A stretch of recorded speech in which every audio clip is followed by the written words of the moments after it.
Sejam bem-vindos a mais uma live. Hoje uma live super especial com a presença da doutora Maria Clara para a gente falar sobre proteína na urina e nos próximos minutos, depois dos assuntos que vamos falar sobre proteinúria, vamos conversar um pouquinho sobre as dúvidas que vocês tenham. Então, bora participar para essa nossa primeira live. Houve uma queda aqui, acho que minha internet caiu, coloquei aqui no meu celular. Então, bora fazer a live novamente.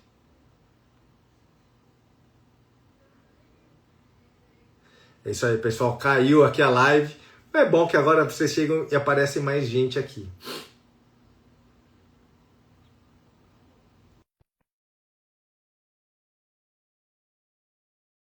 Quem tiver dúvida, coloca lá no balãozinho, na interrogação, que depois dessa conversa inicial, a gente vai tirando as dúvidas de vocês, tá? As dúvidas que vocês colocam aqui nos comentários é um pouco difícil de ver. Caiu, acho que minha internet que caiu, claro. Então tá. Eu coloquei aqui Achei que o problema tinha sido aqui, mas agora voltou. Pronto. Não, maravilha, foi problema meu. Então eu estava falando aqui, claro, que a proteinúria é algo que não é comum, é algo frequente do nosso consultório e que muitas vezes, independente da creatinina, mesmo a creatinina de 0,6, 0,8, se você tiver proteína na urina, é algo que chama atenção e você pode ter o diagnóstico de doença renal crônica mesmo com uma creatinina normal. Então, se você tiver uma perda de proteína, e aí o exame ideal para poder começar a fazer é a relação de albumina sobre creatinina urinária, que é um exame simples, barato, tá de graça no SUS.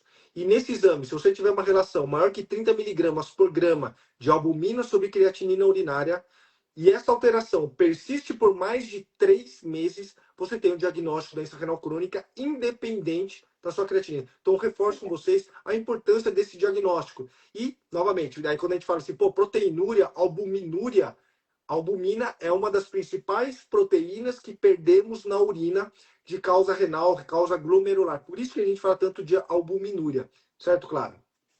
Certo, certo. E acho que quando, em algumas situações também que a gente tem suspeita de outras proteínas que estão sendo perdidas na urina, é bom lembrar também que o paciente, quando tem alguma queixa, né, essa relação da albumina sobre a creatinina pode vir normal por perda de outras proteínas. Então, se é uma suspeita que a gente tem de alguma outra doença que acontece ali no rim, é, aí realmente, enfim, esse outro exame da proteína total mesmo, ele identifica essa perda em 24 horas, né? Perfeito. E muitas vezes as pessoas no check-up, e aí é um dado interessante, que cerca de 40% dos exames que a gente faz no check-up anual não consta o exame de urina. Isso é um dos maiores erros que as pessoas fazem. Porque muitas vezes esses pacientes não estão com o nefrologista. Muitas vezes ele está com o médico da família, o médico do posto de saúde, o clínico geral, o ginecologista.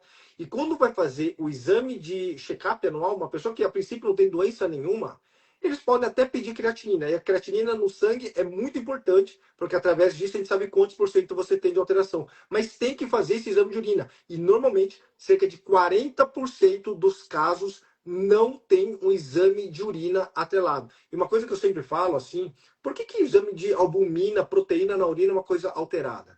O exemplo que eu falo nos meus pacientes no consultório, claro, é que o rim nada mais é do que uma rede.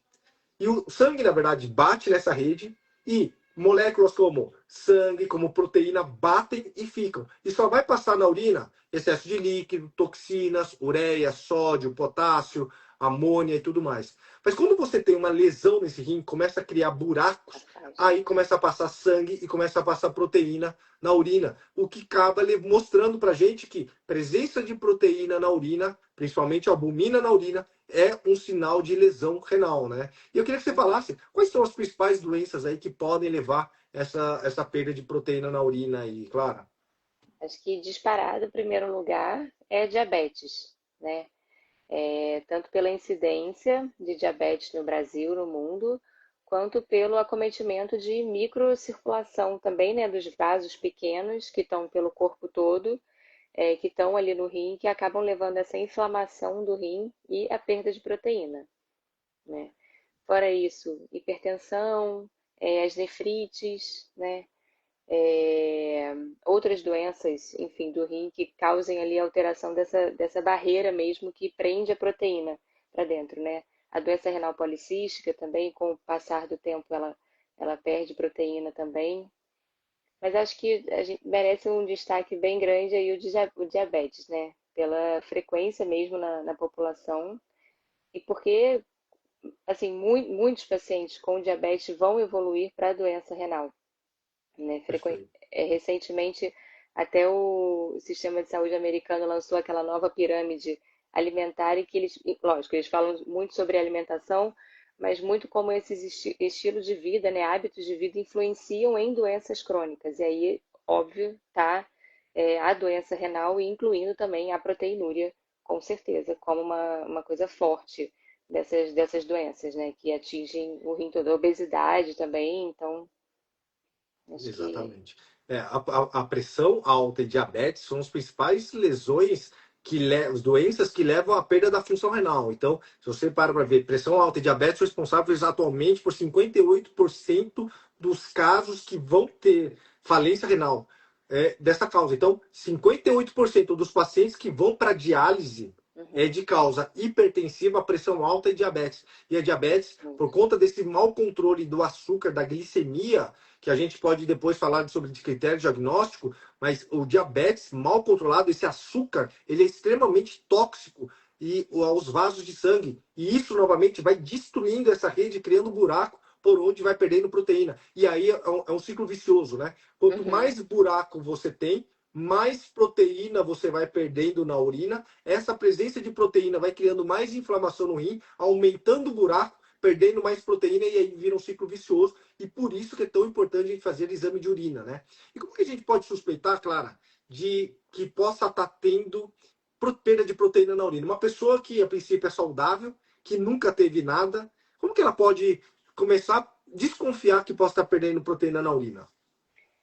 Acho que o sintoma mais comum que as pessoas mais relatam é a própria espuma na urina, né? Mas quando isso é uma coisa muito importante, tem uma proteinúria bem importante mesmo, começa a ter muito inchaço, né? Principalmente nas pernas, ao redor dos olhos, quando acorda. Os exames de sangue podem vir bem alterados, descontrole do colesterol. Mas acho que o inchaço e a perda e a espuma na urina acho que são as coisas principais, né? Exatamente. Eu acho que é o que as pessoas mais costumam perceber, né? Sim, Nem toda espuma na urina significa que a gente tem perda de proteína, mas sempre que tiver perda de espuma, a gente tem que ter certeza que que não não é existe proteína. perda de proteína na urina, que no final é o mais importante, né? E quais exames, Exato. claro, você costuma pedir aí para o pessoal na hora de fazer um diagnóstico? Você chega um paciente para você e fala assim: "Ô, doutora Clara, eu tô achando que eu posso tá muita espuma na urina. Que exames você costuma pedir para poder investigar, ver se realmente tem isso?" Acho que a gente começa pelo próprio exame da urina, né? Porque às vezes é isso, né? A gente tem que excluir que tem proteína, mas algumas vezes tem outra causa por trás e não tem perda de proteína. Então, acho que a primeira coisa é fazer uma urina de 24 horas para a gente confirmar que é uma perda de proteína significativa e quanto está perdendo de proteína, né? Porque aí quando a gente vai pensar nos diagnósticos que são possíveis, o valor da perda de proteína também é uma coisa que às vezes ajuda a gente a pensar mais uma coisa ou em outra. Exames de sangue, lógico, a creatinina para a gente ver se tem disfunção do rim, né? Perda de função renal em si associada.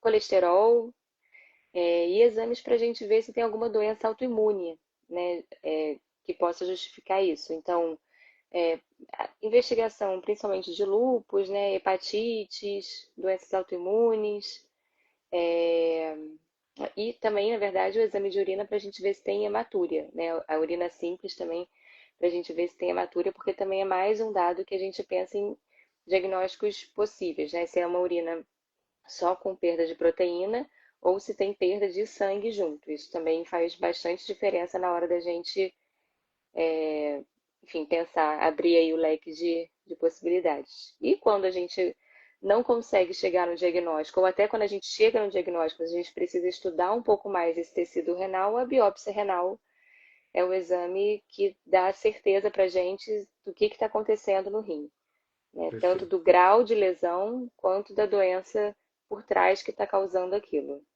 Exatamente. Então, assim, uma das coisas que é muito importante. Por isso que não dá para substituir. Muitas vezes vocês perguntam aqui na caixinha: o que que eu faço? O que que eu posso ser? Como Uhum, que eu trato? Porque é uma coisa muito complexa. Então, necessita de uma consulta médica minuciosa, e por isso que nossas consultas duram uma hora e meia, porque é necessário a gente conversar de uma maneira muito profunda com o paciente. Por quê? Então, a Clara acabou de falar o seguinte: chegou paciente com espuma na urina. Quais exames a gente pede? Exames de urina. Quais exames de urina? Então, na minha prática, eu peço primeiro o exame de urina tipo 1. Por que exame de urina tipo 1? Consigo ver de alguma maneira perda de proteína, mas eu vejo também se tem perdas de sangue na urina, se tem hemácia, se tem leucócitos. Eu peço dismorfismo eritrocitário para ver se tem alguma alteração na característica morfológica do sangue, que fala a favor de uma doença autoimune, alguma glomerulonefrite. No exame de urina, eu peço muitas vezes a relação de albumina sobre creatinina urinária, para ver se tem alteração. E, de novo, nosso corte para considerar alterado essa relação de albumina sobre creatinina urinária em amostra isolada, maior que 30 miligramas por grama. Eu gosto muito de urina de 24 horas, não são todos os médicos que gostam. Eu, particularmente, sou um grande fã, que uma urina de 24 horas muito bem coletada nos ajuda muito a entender o quanto de proteína perde. E aí podemos fazer dosagem de proteinúria de 24 horas, albuminúria de 24 horas, que é a mesma coisa de microalbuminúria, é a mesma coisa de albuminúria, não existe albumina pequena, é o nome infeliz que deram, mas albuminúria de 24 horas para a gente ver se tem essa alteração. Podemos complementar esses exames com uma avaliação mais minuciosa das proteínas na urina, através de proteína de Benson Jones, imunoeletroforese de proteína, imunofixação urinária, que a gente consegue ver outras características de proteína e, novamente, entender se você perde pouco ou muita proteína. Numa proteinúria de 24 horas, perdas acima de 150 miligramas em 24 horas já mostram uma alteração. E perdas mais importantes, 500 miligramas, 750 miligramas e principalmente acima de 1 grama em 24 horas, já levanta muito alerta se tem alguma coisa acontecendo. E em alguns casos, a gente pode partir para uma biópsia renal para tentar tirar um pedacinho do rim, olhar no microscópio e tentar entender o que está acontecendo. Quando que a gente faz a biópsia renal? Normalmente, perdas um pouco mais importantes, acima de 500 miligramas, 750 e principalmente acima de 1 grama, para a gente descartar algumas doenças. E aí, novamente, ele tem que sempre contextualizar. De novo, não é um valor só.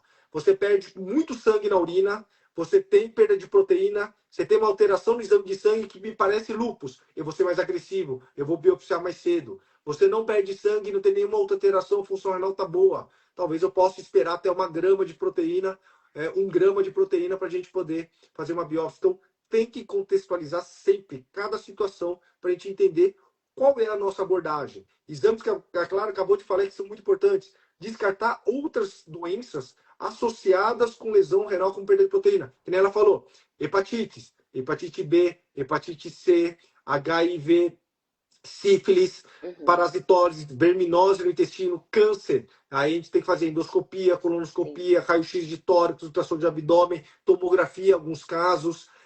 Muitas vezes a gente tem que descartar doenças autoimunes, vasculites. A gente vai dosar ANCA, vamos fazer para descartar lúpus, FAM, anti-DNA, anti-ENA, complemento, C3, C4, CH50.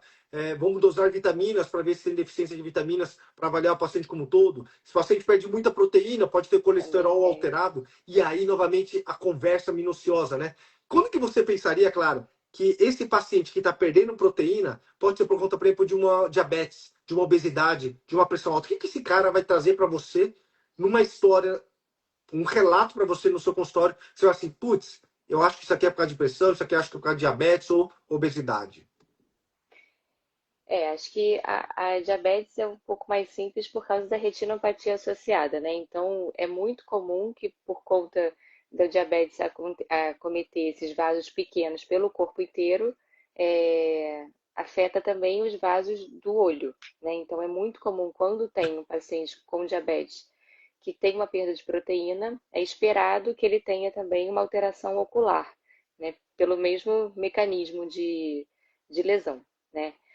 É, Mas acho que o que vale para essas três doenças que você falou, né, a hipertensão, a obesidade e o diabetes, são doenças geralmente mal controladas, né? São pacientes que não conseguem, né, ou por, por, por, por alguma questão deles mesmo, ou porque realmente é uma hipertensão, às vezes de muito difícil controle, né? Tá com todas as medicações otimizadas já e mesmo assim não controlam, diabetes de difícil controle de longa data, que já faz insulina, que tem essa questão ocular. É, então, acho que, de uma forma geral, são pacientes com perfil de que tem outras coisas também que não estão controladas, né? Tem a perda de proteína, mas o diabetes não está controlado, a pressão, o peso, o colesterol está desregulado. Então, é o contexto, né? Lógico, se é um paciente totalmente saudável, que não tem pressão alta, diabetes, não é obeso, faz atividade física, se alimenta bem e tem proteinúria, é um paciente, né? Que você fica até às vezes mais atento para biopsiar antes, porque não tem outras coisas que justifiquem essa proteinúria. Agora, se é um paciente sedentário, obeso, que uma pressão alta mal controlada, uma diabetes de longa data com insulina, então isso já faz pensar que realmente é desse contexto aí de longa data causando essa proteinúria. Então é isso leva tempo da gente descobrir na hora da consulta. É, exatamente. Isso aí, então, novamente, são conversas que você tem que ter com o seu médico, é, entender a história desse paciente. E, novamente, isso que para mim, muitas vezes, eu não consigo aceitar. Porque, muitas vezes, essas doenças, que nem você acabou de falar, pressão alta, diabetes, obesidade, são doenças de longo tempo, longo prazo, muito tempo descontrolado. E você está descontrolado porque, muitas vezes, você negligencia a sua saúde. Muitas vezes, você não faz seu check-up, você não faz seus exames, você não controla sua alimentação, não controla seu peso, você não faz atividade física, e ao longo dos anos, mantendo esse estilo de vida ruim, você acaba colhendo esse fruto podre, que são essas lesões, essas Sim, complicações decorrentes dessas doenças. Então, por isso, faça o seu check-up anualmente, controle seu estilo de vida, a atividade física, para evitar de chegar nesse momento, de novo, como já falei para vocês, 58% dos pacientes que começam a fazer hemodiálise ou diálise peritoneal é de causa hipertensiva e diabética e poderiam ser evitados se você fizesse um bom tratamento, né? sim. Clara, beleza. Esse paciente vem, ele chega para você, faz seus exames, ele tem uma perda de proteína na urina, ele está perdendo aí 800 miligramas de proteína na urina.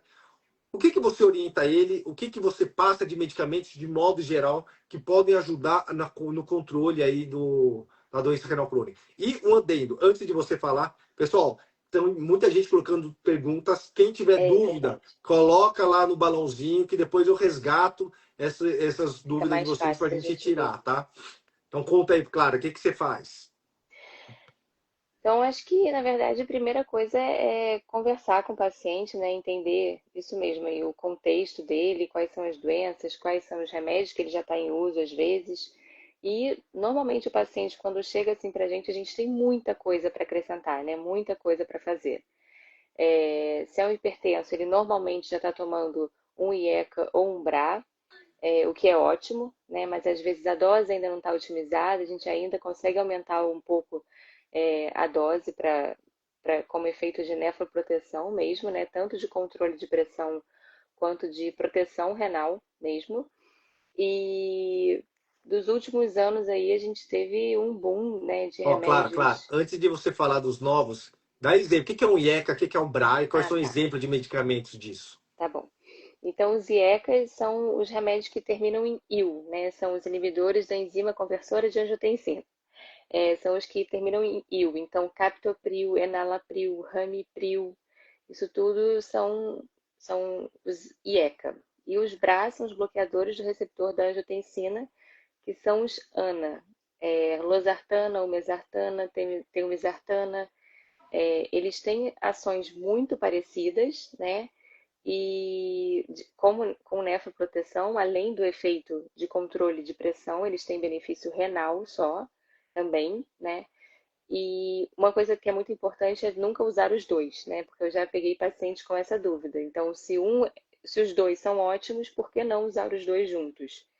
E alguns trabalhos foram feitos em relação a isso, e na verdade só se viu efeitos maiores efeitos colaterais, nenhum benefício em associar. Então, não devemos usar os IU com os ATANAs da vida. Boa. É, então, bom, então essa é a primeira linha aí, né? É o que a gente tem de mais antigo. E nos últimos anos teve um boom realmente aí de remédios para doença renal crônica e também pensando na proteinúria, né? Tanto na disfunção com alteração da creatinina, mas também com perda de proteína com benefício nisso. E, bom, os inibidores do SGLT2, que são super falados aí, né? Os empagliflozina, dapagliflozina, que eles têm efeito. Primeiro, eles foram usados para diabéticos, mas depois abriu o uso para insuficiência cardíaca e doença renal crônica também, proteinúria, por conta do efeito renal deles, né? Então, eles aumentam a excreção de sódio e glicose e isso diminui a pressão dentro do glomérulo. E com menos pressão ali dentro, tem menos lesão, né? Ele tem uma pressão menor, ele fica mais controlado ali. Isso a longo prazo diminui a perda de proteína, diminui a perda de função renal. Além disso, também para os pacientes que são diabéticos, o finerenone também, né? Proteinúria também para pacientes diabéticos com doença renal crônica. E mais recentemente, os análogos do GLP-1, que acho que também está super na moda aí, porque não se limita só a pacientes diabéticos também. E tá na moda mesmo aí para tratar sobrepeso, obesidade, progressão de doença renal, proteinúria. E acho que, assim, e lógico, né? A gente sempre buscar ir atrás da causa da proteinúria para tratar especificamente aquilo, né? Esses remédios são remédios que servem de uma forma geral para todos, entre aspas, os pacientes que têm proteinúria. Mas é sempre muito importante a gente ir atrás da causa, porque não adianta eu ter um paciente lúpico com perda de proteína, que eu estou todo otimizado o remédio dele, mas eu não estou tratando o lúpus. Né? Então, tem esses dois, tem que caminhar junto, mas sempre buscar realmente a causa, né? Acho que isso é super importante. Exatamente, concordo. Nesses últimos anos apareceram muitos remédios novos. E aí é o que eu falo sempre, assim, sabe? Até uma analogia. Igual bolo, né? Bolo, todo mundo usa farinha, ovo, leite, açúcar. E, cara, como você utiliza esses ingredientes da melhor forma Sim, possível é o que sim, vai fazer a grande diferença. Então, todo mundo, teoricamente, consegue utilizar essas quatro drogas que eu chamo de quarteto fantástico, né? Então, os IECAs e BRAS, os inibidores de SGLT2, os análogos, os antagonistas do receptor mineralocorticoide não esteroidal, que é a finerenona, e os análogos de GLP-1, representados principalmente aí pela semaglutida, e agora, atualmente, aí a tirzepatida também fazendo efeito. Lembrar que esses dois últimos, a finerenona e a semaglutida, pelo menos por enquanto, é indicado para pacientes com doença renal crônica, perda de proteína e diabetes. sim, Os pacientes não diabéticos, por enquanto, não fazem parte da indicação formal. Não quer dizer que você não possa usar, não quer dizer que eu não uso, mas nos guidelines é recomendado esses dois primeiros. E aí, novamente, como vai usar, qual dose, vai tirar um, vai tirar o outro. Isso vai depender muito da individualidade de cada médico, do seu conceito, do seu conhecimento, associado ao quadro clínico do seu paciente. Tem perda de função renal? Qual o estágio da doença renal crônica? Quantos por cento tem? Qual que é o grau de proteína na urina? Como que está a sua parte nutricional? Não vou dar, por exemplo, uhum, semaglutida, que é o Ozempic e o Wegovy, uma pessoa desnutrida, que está emagrecida e não está comendo. Tomar cuidado de dar finerenona a um paciente que já está com potássio muito alto. Dar e cobrar com dose muito alta para um paciente que tem uma pressão já muito baixa. Então, tudo isso tem que ser muito bem individualizado e ajustado. E aí que é a mágica de cada médico. E aí que eu acho que é, os médicos se diferenciam na possibilidade de otimizar da melhor forma possível esse quarteto fantástico para a gente poder otimizar, né? Claro. Eu acho que é sim, isso que vai fazer a diferença na vida desses pacientes. sim. Mas acho que foi muito bom, né, na Nefro recentemente ter tantas drogas novas, tantas coisas a mais para a gente fazer, né? Porque eu acho que a gente ficava muito limitado nessa coisa do IECA, o BRA, dose máxima, mas não tinha nada além disso, né? E realmente foi. E a gente vê resultado, né? Foi muito bom e a gente vê resultado mesmo. E até os pacientes mais animados de ter mais remédios para tratar, mais possibilidades, né? Melhorando. Então, acho que isso é ótimo mesmo. Legal. Bom, o que a gente tinha para falar de combinado era isso inicialmente. É óbvio que estamos falando de uma coisa muito superficial, uma coisa muito bem, muito pincelada. Não dá para ficar aprofundando demais um determinado um assunto tão importante que depois a gente falar até indicações de biópsia, o que é uma síndrome nefrótica, quais doenças autoimunes podem levar à perda de proteína, como que a gente maneja esses pacientes, vão precisar de corticoide, imunossupressores ou não. Isso é uma individualidade muito grande de cada doença. E o objetivo hoje é falar da proteinúria como um todo. E agora, a gente vai deixar para próximas lives a gente abordar assuntos mais específicos. Vamos tirar algumas dúvidas. Quem tiver dúvida agora, mande, que agora eu vou começar a pegar e vamos mandar a pergunta para Clara aqui. Perguntaram Clara, muito aqui no chat. vai, pessoal, manda de novo, porque senão não dá para ficar correndo atrás. Ó, vou É, começar aqui a primeira para você. Ó. Após câncer de mama 2024, agora em remissão, é seguro fazer exame de tomografia de tórax e abdômen com contraste, tendo relação de albumina creatinina de 13 miligramas por grama. O que você fala? bom, primeiro que o contraste ele não vai influenciar diretamente nessa perda de proteína. Primeiro que sua relação albumina-creatinina tá normal, tá? Então tá menos de 30 o resultado, miligramas por grama, então tá normal. Só que é importante a gente avaliar a creatinina, né? Porque assim como existe a perda de proteína sem alteração da creatinina, também existe a alteração da creatinina sem perda de proteína. Então, esse resultado que você mandou aqui não significa que você também não tem doença renal. Esses casos, assim, eu acho que, de novo, né, isso que a gente está falando, vale muito a pena sempre conversar com o médico que te acompanha, né? Porque mesmo que você tenha, na verdade, uma alteração da função renal, isso não contraindica necessariamente o exame contrastado. Né? Se a gente considerar que isso vai mudar seu diagnóstico, mudar seu prognóstico, seu tratamento, é sempre pesar o risco-benefício. Né? Eu não sou, não dá para dizer se é seguro ou não, sem conhecer mesmo um pouco mais profundamente aí da sua história e dos exames mesmo. Mas com esse resultado, não tem perda de proteína, esse resultado está normal. Mas veja a sua creatinina. Isso aí. Aí perguntar, os rins, quando apresentam problemas sérios, podem fazer um estrago no organismo, sim. Toda doença renal vai ter uma complicação mais importante. Em todo o organismo, tem um prejuízo no organismo como um todo. Bora aqui. Vai ficar gravada a live? Vai, Fátima, vou deixar gravada. Própolis verde pode potencializar resultados já tomando forxiga e ramipril. Qual que é a sua opinião sobre própolis, Clara? Eu gosto bastante. Eu gosto. Eu costumo passar para os meus pacientes que têm perda de proteína na urina. Acho que tem bons resultados, né? Poucos efeitos colaterais. É uma coisa que normalmente os pacientes gostam de ter isso a mais, né? Mas funciona como tudo, né? Também assim, eu considero um pouco da cereja do bolo, gosto, mas tem que ter coisas otimizadas também antes e tratadas. Mas eu gosto, minha experiência é boa. Eu gosto sim. Perfeito. Isso aí é uma opinião de cada nefro. Eu gosto também. Eu gosto muito da medicina integrativa. Eu gosto da suplementação. É a cereja do bolo. Não substitui o trabalho bem feito, básico, mas eu particularmente gosto. E a recomendação é o própolis verde de pelo menos 500 miligramas, que foi o que foi utilizado no estudo da doutorado da USP. Da USP.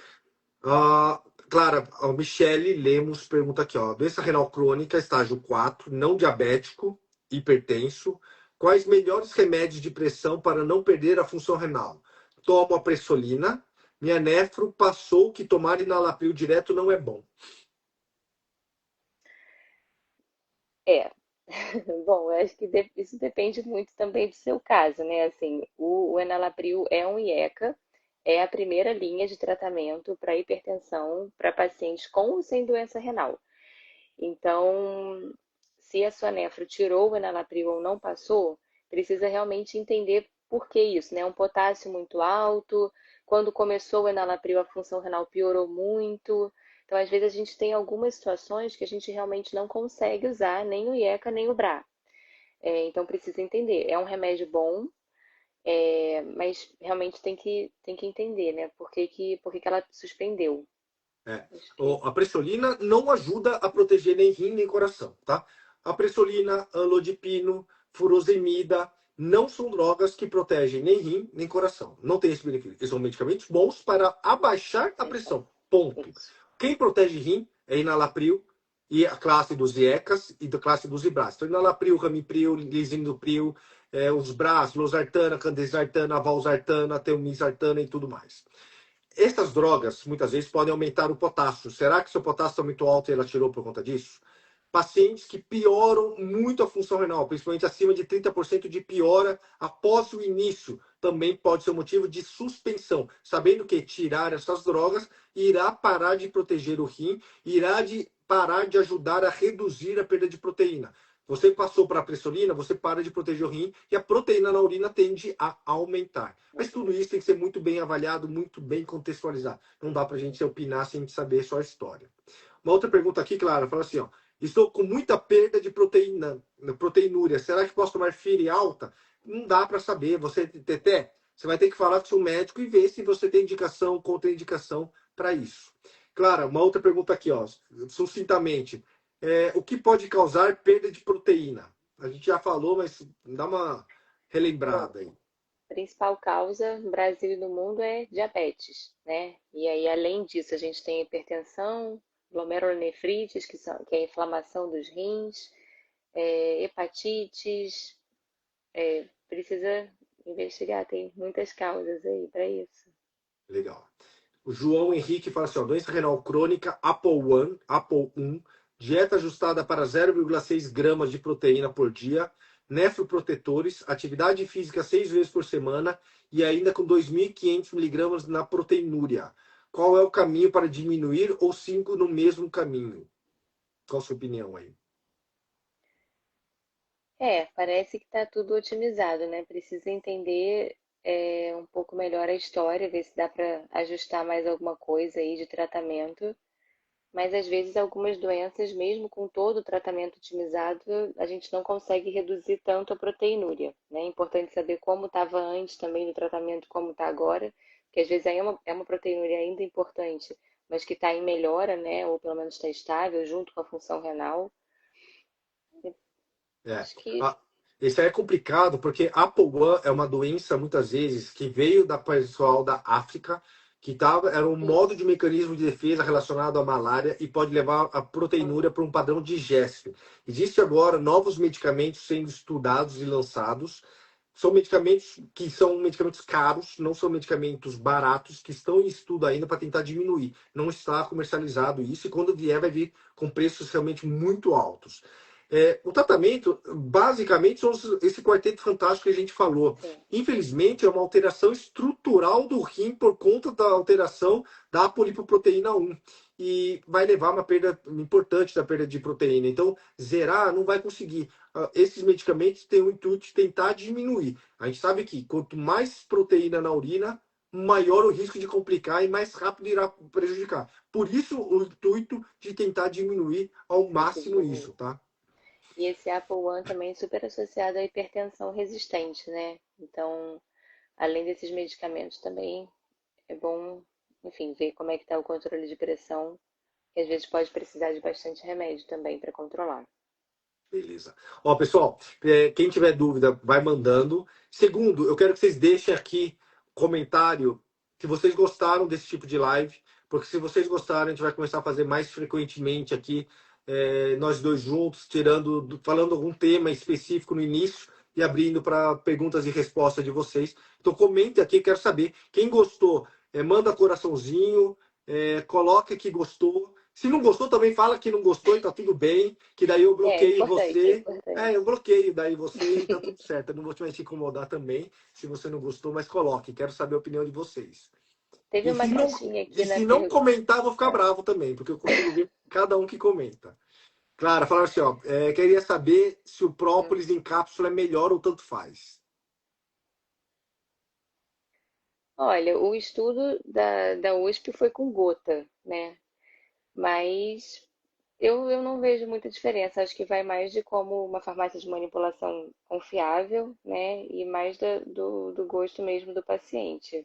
Você vê a diferença no seu Eu não dia a gosto de dia? gota. Eu, particularmente, não. Essa é uma opinião pessoal, porque muitas vezes o extrato, você não sabe exatamente quantos miligramas você está dando e outra, ele decanta. O Decanta, né? própolis gota, ele vai decantando no final e você não sabe o quanto que você está oferecendo. Por isso que eu gosto de cápsula e Da manipulado, cápsula. que eu consigo ofertar de uma maneira mais precisa.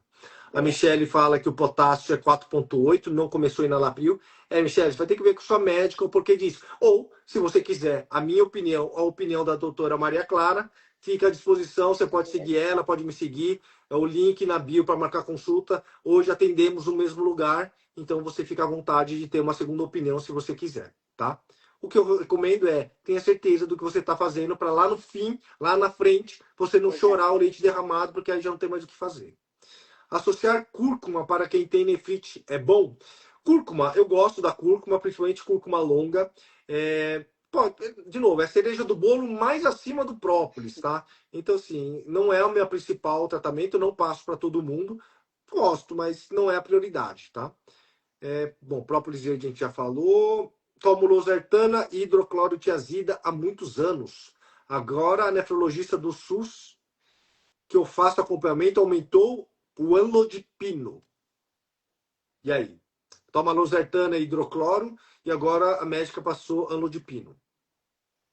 O alandipino, igual esses outros remédios, né, que você falou antes, ele não tem efeito direto em nefroproteção, mas é uma droga que a gente associa também no controle da pressão,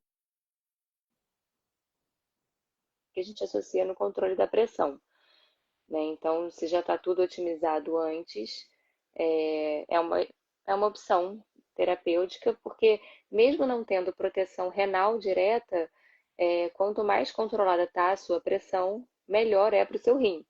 Né? Então, não é porque não tem um efeito direto no rim que a gente não vai tratar, deixa a pressão alta. Pelo contrário, né? Se os remédios que fazem bem para o rim também isoladamente já estão bons, já estão sendo feitos e a pressão mesmo assim continua alta, a gente precisa de outros remédios para controlar a pressão, porque a pressão controlada vai fazer bem para o rim. Então, acho que Perfeito. É isso. Eu só ficaria atento para saber se o losartana está na dose máxima antes de sim. associar outras drogas, onde a dose máxima do losartana é 100 miligramas por dia, tá? Estou com dilatação na pelve renal direito. O que isso significa? Isso significa que você tem uma hidronefrose, uma dilatação.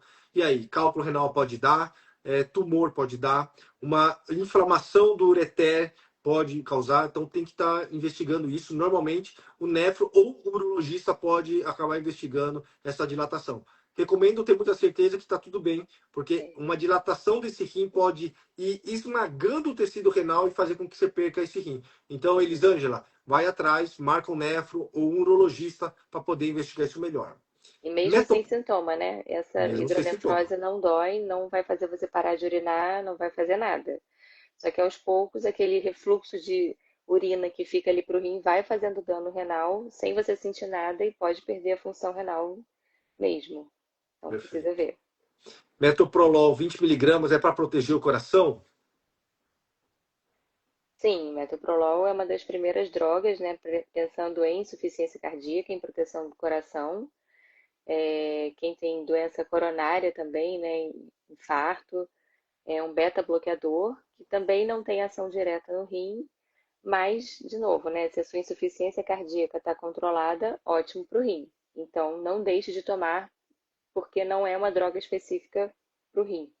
Exatamente. Lembrar, beta-bloqueador, eles diminuem a frequência cardíaca, com isso melhoram a pressão, otimizam o funcionamento do coração, e quem já teve problema cardíaco com insuficiência coronariana, infarto, coração fraco, insuficiência cardíaca, ele é um bom medicamento. Muda a mortalidade da parte cardíaca. Uhum, Sobre exato. biópsia, quem tem menos de 20% de função renal não é recomendado? De modo geral, quem tem uma doença renal muito avançada, muitas vezes a biópsia renal não vai trazer uma informação útil. A gente só vai ver cicatriz. Aí o risco de fazer um procedimento invasivo, tirar um Exato. pedaço do rim, com risco de ter sangramento, complicação de sangramento, precisar de uma cirurgia para corrigir esse sangramento, pode não valer a pena, porque esse rim já está muito crônico, tá, Michele? Aí muitas vezes normalmente, uma função menor que 30% já é extremamente questionável o benefício de fazer ou não essa biópsia. Então, aí, novamente, tem que entender muito bem seu caso, tá?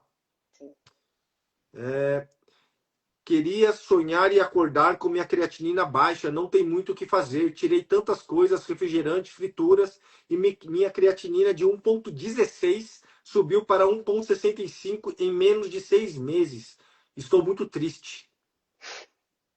O que você fala? Primeira coisa, não fique triste.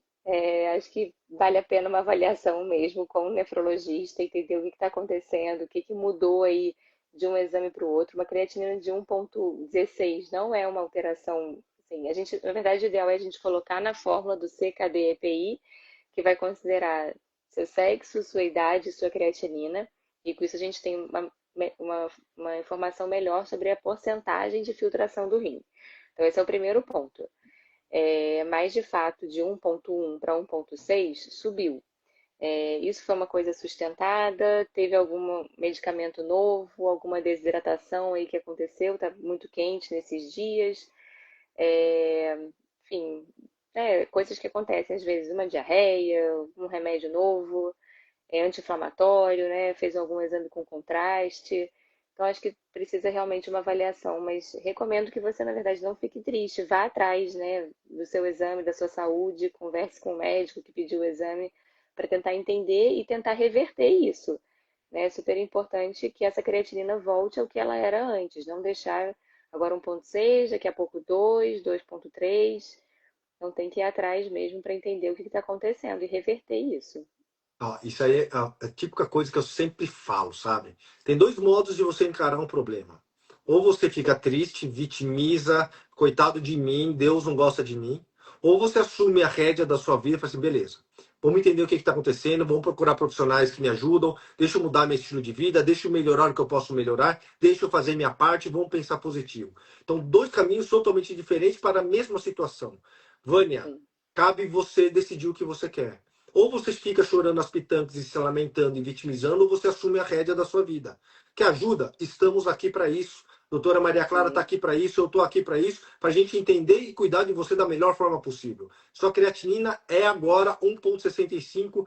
Controlamos suas doenças, ajustamos seus medicamentos e eu te falo, se você viver o resto da sua vida com 1,6, 2, 3 de creatinina de maneira estável, você não irá para a diálise. Você não sim, pode ter menos que 10% da função renal ao fim da sua vida. Enquanto você não tiver essa perda, você não irá para a diálise. Para isso, mude estilo de vida, alimentação, tudo e, novamente, a cabeça. Para de vitimizar, para de ficar se lamentando e sim. vai correr atrás da vida. Eu chego, claro, tapa na cara, meu, e Tô vendo, acorda para a vida e vambora. Não fica chorando, não.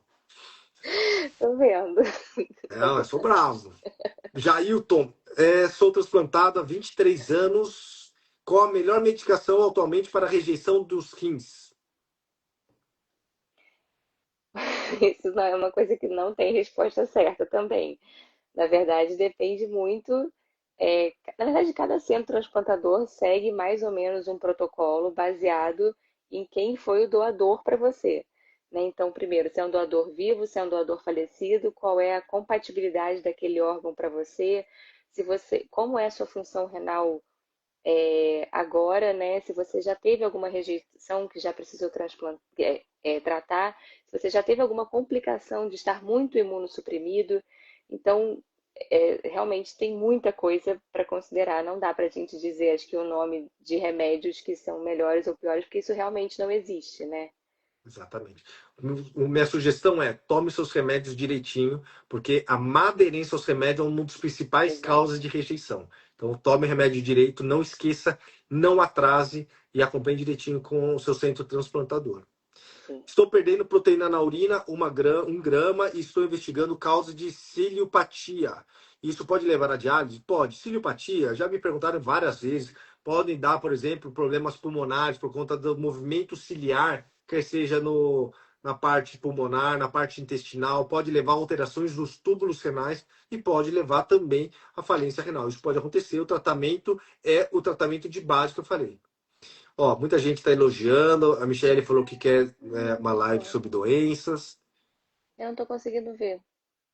Eu tô mandando, tô vendo comentários aqui ainda. Tô descendo aqui, que eu parei aqui para Então, poder mas o meu não está responder. atualizando. Boa noite, doutores. Tenho nefropatia por IgA, iniciei na Lapril 20 miligramas 2 vezes ao dia. Pressão baixa. Saí de 900 miligramas de proteinúria para 161. Um ótimo resultado, muito bom. O enalapril tem esse efeito mesmo nefoprotetor, né? Diminuir a perda de proteína. Só que essa pressão baixa também não é bom. Então, se está com a pressão muito baixa, com sintoma, ficando tonto, é importante voltar no nefro e conversar sobre isso, tá? Exatamente. Pressão excessivamente baixa não é bom. E, na minha opinião, algo em torno de 120 a 111, é, é, 120 a 111, 12 a 11 está no limite. Menos que 11, casos muito particulares, mas tem que tomar Sim, cuidado. Não é para usar enalapril ou losartano ou essas classes a todo custo. São drogas que a gente sabe que ajudam a diminuir proteína na urina. Quanto maior a dose, maior o benefício em diminuir a perda de proteína, mas, novamente, não é a todo custo. Não é a custo de baixar demais sua pressão e você desmaiar. Já pensou? Tá dirigindo, exato, desmaia, bate o carro? Meu, que tragédia, né? Então, toma exato. cuidado. Ó, muita gente elogiando. Parabéns, Ai, Clara. que Você bom, faz uma gente. live muito boa. Obrigada. É, aqui falou, muito boa live. Parabéns pelas explicações. Tira muitas dúvidas. Não sabia que na Lapril aumentava o potássio. Olha só. Parece informações simples, mas como a Opa, gente muda. Não gosto do cheiro da cúrcuma. Também não gosto. Por isso que eu tomo em cápsula. Isso evita. Adorando a live, adoro o senhor, sou igual nefrologista, todo dia perturbava o senhor com proteína na urina e o senhor puxando minha orelha. Eu sei, Felipe, eu lembro de você e vou continuar puxando a orelha. Lembrar que eu sou bravo, não vem com chorar pitanga não, hein? Meu esposo tem 93 anos e está quase indo para a hemodiálise. Será que ele aguenta? Flores, a gente não vai saber isso aí, só avaliando para a gente poder entender isso, tá? Gostaria de assistir uma live sobre a melhor forma de cuidar de um rim único. Pierre hum, Pianos. Rim único vai cuidar da mesma forma de quem tem 2 rins. Cuide bem do seu rim, mudando estilo de vida, dieta, atividade física, peso, alimentação, tomar os melhores remédios e acompanhar com uma médica tão boa quanto a Maria Clara. Você estará bem cuidado. Após cirurgia de estenose de Jupe com um cisto grande, rim único, exames normais, mas proteinúria de 70. Médico diz que não precisa de remédio ainda. E aí? que eu não tô conseguindo ver. Cog, Ó, desculpa. É Jupe, ó. estenose corrigida, Pós-cirurgia tá? de estenose de Jupe, cisto grande, rim Uhum, único, uhum. exames normais, proteinúria de 70. Acho que só o rim único, na verdade, não indica remédio nenhum, né? Então, se fez a cirurgia ali da Jupe, também, na verdade, não tem nenhuma medicação específica, né? É tratar, acompanhar, para ver de vez em quando como está a estenose. O cisto, geralmente não, na verdade, o cisto não precisa de um tratamento específico, né? Também precisa de acompanhamento. Normalmente a indicação da cirurgia é quando é um cisto muito grande, que está comprimindo outras coisas, que não parece ser o caso.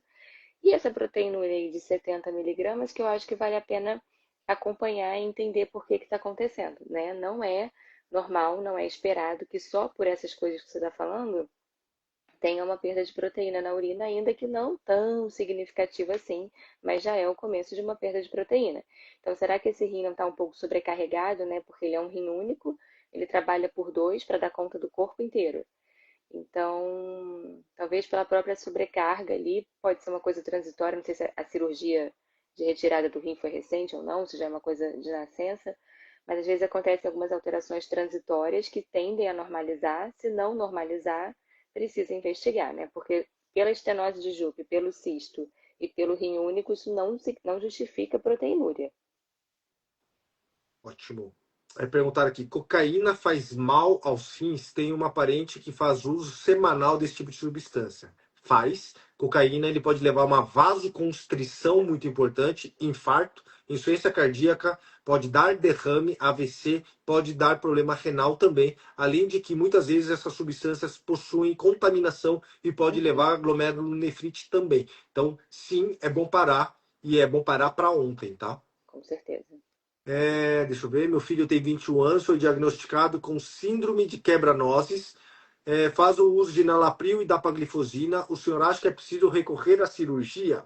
Síndrome de quebra-nós é a síndrome de Nutcracker, que é quando a veia renal é comprimida pela aorta e pela artéria mesentérica superior. Então ela tem a aorta, a artéria mesentérica, a veia passa no meio e ela comprime. E isso leva a uma dificuldade de drenar o sangue do rim, levando a uma dilatação. Se tiver muita dor, se tiver perda de função, pode ser necessário alguma cirurgia, tá? Não depende muito, aí normalmente quem vai indicar é o cirurgião vascular, e aí tem que ver direitinho, mas a síndrome da quebra-nós normalmente pode levar perda de sangue desse rim, pode ter dilatação vascular desse rim, pode perder um pouco de proteína e muitas vezes pode dar dor lombar, tá? Tenho ciência renal há 18 anos, o médico me passou Lokelma, apresolina, alopurinol, furosemida, atorvastatina, ciprofibrato. Minha função é 24. De modo geral, está com bons medicamentos. Não gosto de alguns, tem que entender um pouquinho. O Lokelma é um medicamento novo, que é uma resina trocadora de potássio, ele ajuda a diminuir potássio. Talvez por isso você está usando a pressurina e não está usando um IECA ou BRA. Mas se tiver controlado, valeria a pena tentar um IECA ou BRA. Não gosto de ciprofibrato. Ciprofibrato é um medicamento para baixar triglicérides, pode aumentar um pouquinho a creatinina. Novamente, Cláudio, tem que conversar com o seu médico para poder ver. Não é o esquema terapêutico que nem eu, nem a doutora Maria Clara faríamos. Nossa, não entendi. Quantos tirar sangue tem problema? Acho que quando for tirar sangue, tem problema fazer academia um dia antes. O que você fala? Pode alterar o exame de creatinina? Olha, quando é um paciente totalmente saudável que não tem alguma alteração da função renal em si, eu recomendo só que não seja uma atividade muito extenuante, muito pesada. Mas se é um paciente que a gente está justamente investigando uma alteração da função renal, eu recomendo não fazer 24 horas antes. Porque se for alguma coisa muito extenuante, com lesão muscular, pode alterar ainda que pouco, né? Mas a gente vai continuar naquela dúvida. Será que foi da academia? Será que desidratou um pouco também porque suou muito, fez uma atividade muito intensa? Então, acho que vai fazer a atividade depois de colher o exame. Legal. Ó, O aqui que que faço. você, que que você fala? Eu falo para não É, fazer exercício um dia antes, principalmente esses mais intensos, musculação, corrida, e evitar. Aí a Thaís fala assim: IgA, já estou tomando imunossupressor com forxiga e fire alta, imunidade muito baixa. Tem algo para ajudar a imunidade?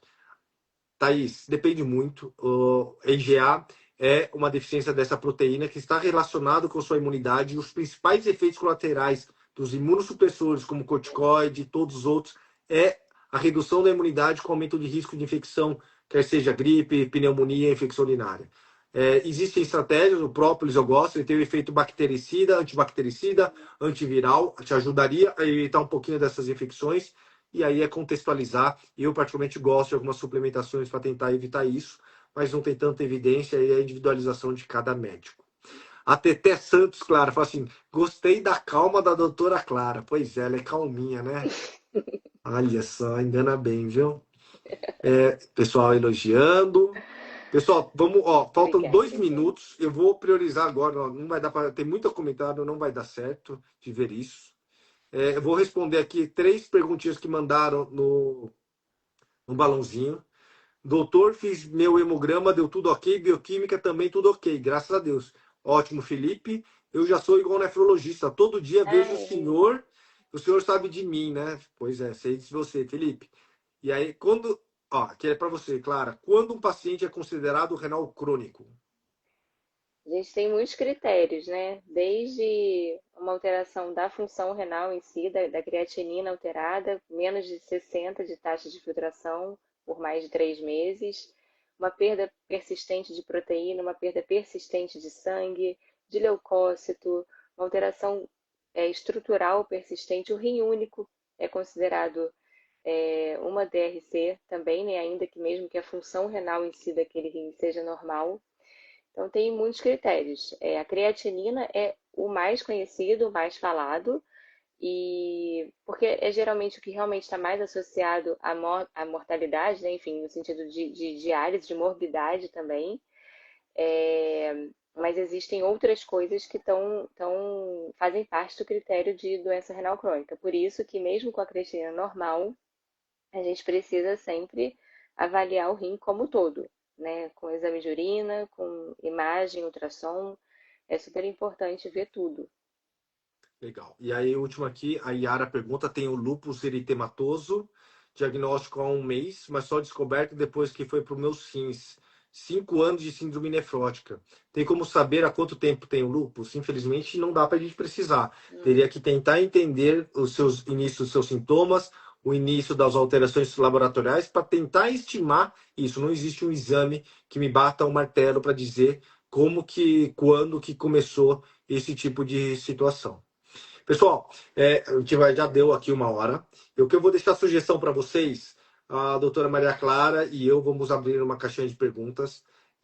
Sigam ela, quem são meus seguidores e não seguem ela, novamente, a Maria Clara é uma médica nefrologista que hoje atende comigo lá no consultório. Então, ela faz parte hoje da nossa equipe, me ajuda, sempre me ajudou também nos meus pacientes internados no hospital. Então, muitas vezes, você quer ter um bom atendimento, você quer ser mais acolhido, quer ser escutado, quer ter um nefrologista de confiança, eu confio totalmente nela. Então, quem quiser uma segunda opinião, quem quiser ter um acompanhamento de uma pessoa que entenda do assunto e a qual eu confio, se minha opinião valer de alguma coisa, sigam ela, pense a respeito e, novamente, Clara, abre uma caixinha de pergunta para você responder, porque tem muita pergunta que não deu para responder e não vai dar Tá bom, para você responder aí amanhã. E queria combinado. agradecer vocês, a gente vai tentar fazer essas lives com mais frequência, quem sabe aí quinzenalmente, a cada um mês, vamos tentar ver a nossa logística, mas tentar fazer isso, fazer uma abordagem de um assunto específico no início e depois a gente abre para perguntas. Quero agradecer demais sempre todos os nossos seguidores que nos acompanham, que nos prestigiam, que nos ajudam a desenvolver nosso trabalho. Sim, Claro, é o que eu falei sempre aqui, sabe? O Instagram hoje virou um propósito de vida para mim. Mais do que me ajudar no meu marketing, me ajudar a ter maior autoridade, conseguir mais pacientes, mas é um modo de que muitas pessoas que não jamais serão meus pacientes, eles acabam sendo influenciados por nós de alguma maneira. E a gente pode mudar a vida dessas pessoas. sim. A gente pode, com uma simples orientação, estimular essa pessoa a sair da sua inércia, a ter uma vida melhor. E eu conto com você para nós cada vez mais influenciarmos positivamente as pessoas e trazer mais saúde para elas. E novamente, muito obrigado aí pelo seu tempo, viu? Com certeza. Obrigada, Koga, obrigada mesmo. Eu acho que sobre isso, uma coisa que eu ouvi uma médica uma vez falando que eu achei muito interessante é que os pacientes, pessoas que são pacientes dela, quando seguem no Instagram, já chegam na consulta sabendo a linha de raciocínio, e isso ajuda muito. E o Instagram funciona também como um pós-consulta, né? Que é como se a gente ficasse falando para os nossos pacientes mesmo todos os dias quais são as recomendações, o que que a gente recomenda fazer, o que que faz parte da saúde. E mesmo para os pacientes, para as pessoas, né, os seguidores que não passam com a gente, não têm consulta com a gente, mas lógico, é um meio da gente estimular bons hábitos de vida, fazer os exames, acompanhar com algum médico, algum nefrologista, né? Porque isso a gente sabe como faz diferença na vida das pessoas, né? Na vida dos pacientes. Então, contem comigo também para o que eu puder agregar de conhecimento, de cuidado, responder as perguntas. Estou por aqui disponível.